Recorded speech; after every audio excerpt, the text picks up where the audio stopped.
अत्यंत मनोरंजक कथा है। ये कथा बताती है कि कैसे कौरवों ने पांडवों को उनके राज्य से धोखा देने के लिए छल और विश्वासघात का सहारा लिया, कैसे पांडवों ने अपने अधिकारों के लिए लड़ाई लड़ी और कैसे अंत में बुराई पर अच्छाई की जीत हुई। धृतराष्ट्र उवाच धर्मक्षेत्रे कुरुक्षेत्रे संवेता युयुत्सवः मामकाः पांडवाश्चैव किं कुर्वत संजय। अनुवाद। धृतराष्ट्र ने कहा, हे संजय, कुरुक्षेत्र की पवित्र भूमि पर युद्ध करने की इच्छा से एकत्रित होने के पश्चात मेरे और पांडु पुत्रों ने क्या किया। टिप्पणी। राजा धृतराष्ट्र जन्म से नेत्रहीन होने के अतिरिक्त आध्यात्मिक ज्ञान से भी वंचित था। अपने पुत्रों के प्रति अथाह मोह के कारण वह सत्यपथ से च्युत हो गया था और पांडवों के न्यायोचित राज्याधिकार को हड़पना चाहता था। अपने भतीजों पांडव पुत्रों के प्रति उसने जो अन्याय किया था उसका उसे भलीभांति बोध था। इसी अपराध बोध के कारण वह युद्ध के परिणाम के संबंध में चिंतित था। इसलिए धृतराष्ट्र संजय से कुरुक्षेत्र की युद्धभूमि जहां युद्ध होने वाला था की घटनाओं के संबंध में जानकारी ले रहा था।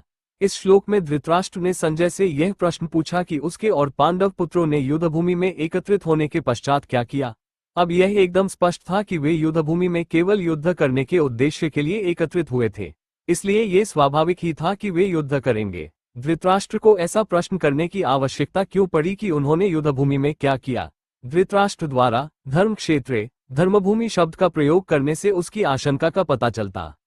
क्षेत्र पवित्र भूमि थी। शतपथ ब्राह्मण में इसका वर्णन कुरुक्षेत्र देव यज्ञम के रूप में किया गया है, अर्थात कुरुक्षेत्र स्वर्ग की देवताओं की तपोभूमि है, इसलिए इस भूमि पर धर्म फलीभूत होता है।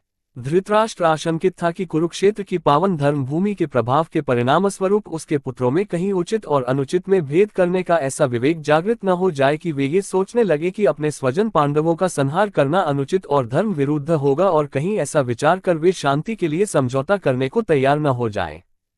इस प्रकार की संभावित आशंकाओं के कारण धृतराष्ट्र के मन में अत्यंत निराशा उत्पन्न हुई। वह सोचने लगा कि यदि उसके पुत्रों ने युद्ध विराम या संधि का प्रस्ताव स्वीकार किया तो पांडव निरंतर उनकी उन्नति के मार्ग में बाधा उत्पन्न करेंगे। साथ ही साथ वह युद्ध के परिणामों के प्रति भी संदिग्ध था और अपने पुत्रों उज्ज्वल भविष्य के प्रति सुनिश्चित होने